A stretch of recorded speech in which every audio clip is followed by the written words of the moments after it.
నమస్తే, నేను మీ కుప్ప పద్మిని. ఇన్నాళ్ళు మీ సపోర్ట్ ని నాకు అందిస్తూ, మీ ప్రేమని నాకు అందిస్తున్న ప్రతి ఒక్కరికి కృతజ్ఞతలు. ఇప్పుడు చూడబోతున్న ఈ వీడియో కూడా ఖచ్చితంగా మీకు ఉపయోగపడుతుంది. లైక్, షేర్ అండ్ సబ్స్క్రైబ్ చేసి మీ ఇష్టాన్ని అలాగే మీ సపోర్ట్ ని నాకు అందించండి. అలాగే ఈ వీడియో పట్ల మీ అభిప్రాయాన్ని కమెంట్ సెక్షన్ లో కమెంట్ చేసి నాకు తెలియజేయండి. నమస్తే. Welcome to our channel. నేను పద్మిని. ప్రస్తుతంతో పాటు ప్రముఖ ఆధ్యాత్మికవేత్త, ప్రముఖ న్యూమరాలజిస్ట్, లక్ష్మీ నరసింహస్వామి ఉపాసకురాలు శ్రీమతి స్రవంతి గారు మనతో పాటు ఉన్నారు. మాట్లాడదాం. నమస్తే అక్క. నమస్తే పద్మిని. అక్క, ఫైనాన్షియల్ ఇష్యూస్ అనేవి చాలా మంది ఫేస్ చేస్తున్నారు. యాజ్ అ న్యూమరాలజిస్ట్ చెప్పండి, ఏ ఏ కాంబినేషన్స్ తో ఉన్న వాళ్ళు మేజర్ గా ఫైనాన్షియల్ ఇష్యూస్ ని ఫేస్ చేయడం అనేది మీరు మీ అబ్జర్వేషన్ లో, మీ ప్రాక్టీస్ లో మీకు అర్థమైనటువంటి విషయం. ఖచ్చితంగా వాళ్ళు కరెక్షన్ చేసుకోవాలి. ఎందుకంటే మేజర్ గా ఉన్నది ఫైనాన్షియల్ ఇష్యూనే కదా, అందరికి డబ్బుకు సంబంధించిన ఇబ్బందే ఉంది కాబట్టి ఈ ప్రశ్న అడుగుతున్నాను అక్క. మామూలుగా పద్మిని, ఏదైనా మనం ఆలోచిస్తే గనక సమస్య అనేది ఫైనాన్షియల్ సమస్య ఉన్న వాళ్ళకేమో అది పెద్దగా కనిపిస్తుంది, ఆరోగ్యం సమస్య ఉన్న వాళ్ళకి అది పెద్దగా ఉంటుంది. అయితే జనరల్ గా నేను అసలు సమస్య ఎవరికి ఉంది అనేది నా దగ్గరికి వస్తూ ఉంటారు కదా, వాళ్ళ గురించి ఆలోచిస్తున్నప్పుడు మేము చాలా డబ్బు సంపాదిస్తున్నామండి, మా వారు మంచి ఉద్యోగం చేస్తున్నారు, కానీ ఇప్పటి వరకు మేము ఇల్లు కొనుక్కోలేకపోయామనో, లేకపోతే ఇప్పటి వరకు మేము కనీసం ఒక బండి కొనుక్కోలేకపోయామనో, అలా కార్ ఉన్నా కూడా కొనుక్కోలేకపోతున్నాం, ఖర్చు అయిపోతూ ఉంటుంది, భయం వేస్తూ ఉంటుంది కదా, ఏ ఖర్చు వస్తుందో, మనం ఈఎంఐలు పెట్టుకుంటే ఎట్లా ఇప్పుడు అనే భయం ఉంటుంది అనమాట. అలా చాలా మంది నాకు చెప్తూ ఉంటారు. అలా మనం చెప్తూ ఉంటే నేను వాళ్ళ డేట్స్ ఆఫ్ బర్త్ చూస్తే ఒక్కొక్కసారి ఏమవుతుందంటే, ఇప్పుడు హెడ్ ఆఫ్ ద ఫ్యామిలీ ఉంటారు కదా, ఇప్పుడు for suppose head of the family ఉంటారు,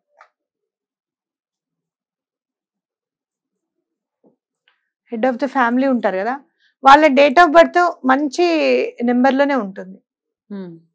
5 అంటే 5 సిరీస్ లో ఉండొచ్చు, డెస్టినీ నెంబర్ ఏదైనా 2 ఉండొచ్చు. అట్లా బర్త్స్ ఆఫ్ నెంబర్, ముందు అసలు బర్త్ నెంబర్ కొంచెం మాట్లాడుకుందాం. ఇట్లా 5 ఉంటుంది ఖచ్చితంగా.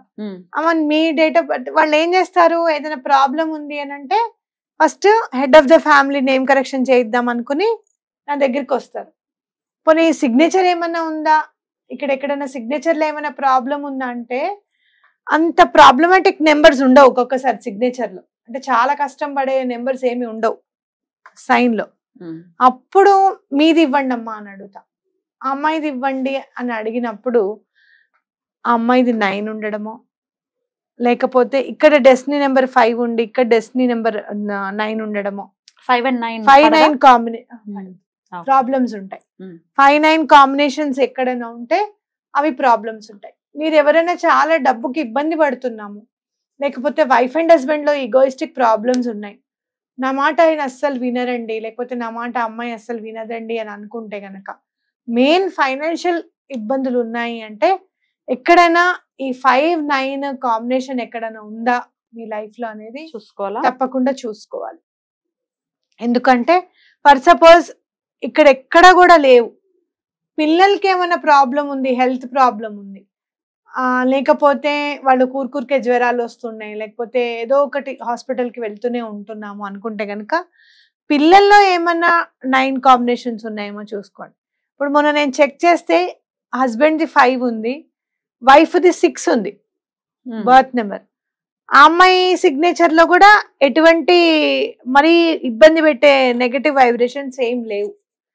ఎప్పుడైతే బాబుది అడిగాను 23rd అని చెప్పారు, 5 వచ్చింది, ఇక్కడ 9 కాంబినేషన్ ఏర్పడుతుంది. అలాగే పాపది చెప్పండి అమ్మా అని అడిగినప్పుడు 29 అని చెప్పారు. ఈ పాపకే హెల్త్ ప్రాబ్లం ఉంది అనమాట. 29 is 2నే, కానీ కార్మిక్ పనిష్మెంట్ నెంబర్. ఓకే, అట్లా ఒక్కొక్కసారి పిల్లల్లో 26, 29 రెండు ఉంటాయి. ఫస్ట్ పుట్టిన వాళ్ళు 26, తర్వాత పుట్టిన వాళ్ళు 29, లేకపోతే ముందు 29 వాళ్ళకి కూడా ఉంటాయి. ఈ 29 డేట్ ఆఫ్ బర్త్ వాళ్ళు చాలా జాగ్రత్తగా ఉండి వాళ్ళ కార్మిక్ పనిష్మెంట్ ఏదైతే ఉందో సిగ్నేచర్ కరెక్షన్తో ఎటువంటి పరిస్థితుల్లోనూ నివృత్తి చేసుకోవాలి. అలాగే దైవ కార్యక్రమాలు చేయాలి. ఇలాంటివి మనము రెమెడీస్ చెప్తూ ఉంటాం. ఇవి ఇలా 5, 9 కాంబినేషన్స్ ఫ్యామిలీలో ఎవరికైనా ఉన్నా కూడా లేదు. ఇప్పుడు 5, 9 కాంబినేషన్ గురించి చెప్పుకున్నాం కదా, ఇంకొక కాంబినేషన్ చెప్తాను చూడు.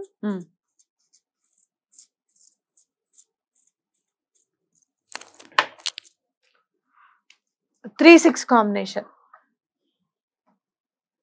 రైట్. ఈ 3-6 కాంబినేషన్ లో ఉన్నప్పుడు కూడా చాలా ప్రాబ్లమ్స్ చూస్తూ ఉంటారన్నమాట. ఇప్పుడు నేను చాలా సార్లు ఎన్నో సార్లు నేను చెప్పాను, నేను చాలా బాధలు పడేసి వచ్చాను, నాకు న్యూమరాలజీ అంటే ఎందుకంత నమ్మకము అని అంటే నాది 21st కదా, 3 డెస్టినీ నెంబర్ వచ్చేసి 5, 3 and 5 కాంబినేషన్. మైత్రిది అవ్వడానికి పవర్ఫుల్ నెంబర్ 27 కానీ 5-9 కాంబినేషన్. ఇక్కడ నెగటివ్ ఎనర్జీ అనేది స్టార్ట్ అవడం నెమ్మదిగా మొదలైంది అనమాట. తర్వాత చిన్న పాప పుట్టింది, అది అవడానికి మంచి డేట్ ఆఫ్ బర్త్ 21st, జాతకం అంతా చాలా బాగుంటుంది పిల్లలది, హారోస్కోప్ అంతా. అయితే దాన్ని మళ్ళీ 3-6 కాంబినేషన్ లో, అది 3-6 కాంబినేషన్ లో పుట్టింది. మళ్ళీ నాది కూడా డేట్ ఆఫ్ బర్త్ 3 వచ్చింది, మళ్ళీ దాన్ని కూడా బర్త్ నెంబర్ 21 అయింది. అంటే ఎన్నిసార్లు రిపీట్ అయింది 3-6 కాంబినేషన్? నాది బర్త్ నెంబర్ 3 కదా, దాంది 3-6 కదా. సో ఒకసారి 1 2, ఇక్కడ మళ్ళీ 2, సారీ ఇది 1, ఇక్కడ నుంచి 2 అనమాట. 2 times 3-6 కాంబినేషన్, ఒక 5-9 కాంబినేషన్ చాలా ఇబ్బంది పెట్టింది మమ్మల్ని. సో ఇవన్నీ మనము పరిగణలోకి తీసుకోవాలి. అసలు మీరు ఏమైనా ఇబ్బంది పడుతున్నారు, ఎవరైనా గనక ఇంట్లో ఇబ్బంది పడుతున్నారు, దానికి రీజన్ ఏంటి అనేది మీరు అందరూ తెలుసుకోవాలి అనేది నా ఆలోచన అనమాట. అన్ని చోట్ల చూపించుకున్నాము ఏం కాలేదు అనేది మైండ్ లో అస్సలు పెట్టుకోవద్దండి ఎప్పుడు కూడా. ఎందుకు అని అంటే నేను అసలు న్యూమరాలజీ స్టార్ట్ చేసిందే చదువంతా అయిపోయిన తర్వాత.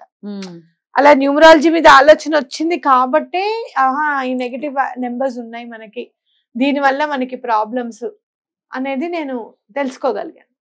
మీరు కూడా డేట్ ఆఫ్ బర్త్ ఎట్లా యాడ్ చేస్తారు అని అంటే, ఫర్ సపోజ్ మీరు ఇక్కడ 27th మార్చ్ అంటే నాకు లెక్కేయడానికి వీలుగా ఉంటుందని చెప్పాను. 2006 పుడితే గనక ఇక్కడ మొత్తం మనం యాడ్ చేసుకోవాలి. ఈ 2 + 7 అనేది బర్త్ నెంబర్ అవుతుంది. అలాగే ఈ 2 + 7 + 3 + 2 + 6 యాడ్ చేస్తే ఏమొస్తుంది? 9 + 3 12, 12 + 2 14, 14 + 6 20 వచ్చింది. 20 అంటే 2 + 0 వేస్తే 2 వస్తుంది. సో ఇది మీ డెస్టినీ నెంబర్ అవుతుంది అనమాట. ఇలా మీరు చెక్ చేసుకోండి. ఏదన్నా ఇబ్బందులు ఉంటే తప్పకుండా. అండ్ మోర్ ఓవర్ ఇంకొకటి, మానసికంగా ఉన్న ఇబ్బందులు ఎవరికన్నా అంటే 1-8 కాంబినేషన్ కూడా, అంటే 8-1 కాంబినేషన్ కూడా తీసుకోవచ్చు అనమాట. ఇవి మీ డేట్స్ ఆఫ్ బర్త్ లో చూసుకొని ఇదే ప్రాబ్లమ్ అని చెప్పి చూసుకోండి. అది చూసుకుంటే మీకు ఒక ఆన్సర్ అనేది దొరుకుతుంది. అప్పుడు కూడా లేదు అనుకుంటే కనుక అప్పుడు సిగ్నేచర్స్ కి ఎట్లా వెళ్ళాలి అనేది మనం, సిగ్నేచర్ అనేది ఇక పేరుని బట్టి ఉంటుంది. దాని నెంబర్స్ కంపల్సరీ ఒక న్యూమరాలజిస్ట్ కి అర్థమవుతుంది. సో డెఫినెట్ గా మీకు రూట్ కాజ్ మాత్రం ఇక్కడ తెలిసిపోతుంది. అంటే మీ కాంబినేషన్స్ లో మీ డెస్టినీ నెంబర్ 5 ఉందా, లేదు 5-9 కాంబినేషన్స్ ఒకటి, 3-6, అలానే ఇది 2 అది 2 కూడా అవ్వచ్చు అనమాట. అంటే 6-3 కూడా అవ్వచ్చు అనమాట. 6-3 అవ్వచ్చు, 9-5 అవ్వచ్చు. అయితే మరి దీనికి ఏమైనా ప్రాబ్లం కి సొల్యూషన్ ఉంటుందా అంటే తప్పకుండా ఉంటుంది. న్యూమరాలజీలో ఎక్కడైతే మీకు నెగటివ్ వైబ్రేషన్ ఉంటుందో దాన్ని మనం పాజిటివ్ గా మార్చగలిగే శక్తి న్యూమరాలజీకి ఉంది. తప్పకుండా మీరు అది చూడొచ్చు. అది సిగ్నేచర్ తో కరెక్ట్ చేసుకో. సిగ్నేచర్ తో కరెక్ట్, బస్ మనం మార్చలేం కాబట్టి signature is the key. Beautiful అక్క, చాలా బ్యూటిఫుల్ గా ఎక్స్ప్లెయిన్ చేశారు. సో మీకు మీరు వేసుకుని చక్కగా ఒకవేళ ప్రాబ్లం ఉంది, ఎందువలన వస్తుంది, న్యూమరాలజీ హెల్ప్ తీసుకోవాలి అని అనుకుంటే ఇది బేసిక్. దీన్ని చూసుకుని హెల్ప్ మనం వెళ్ళాలా వద్దా అనేది ఖచ్చితంగా మైండ్ చెప్తుంది, అంతే కదా. రైట్ అక్క, చాలా బ్యూటిఫుల్ గా ఎక్స్ప్లెయిన్ చేశారు. థ్యాంక్ యూ సో మచ్ అక్క. నమస్తే.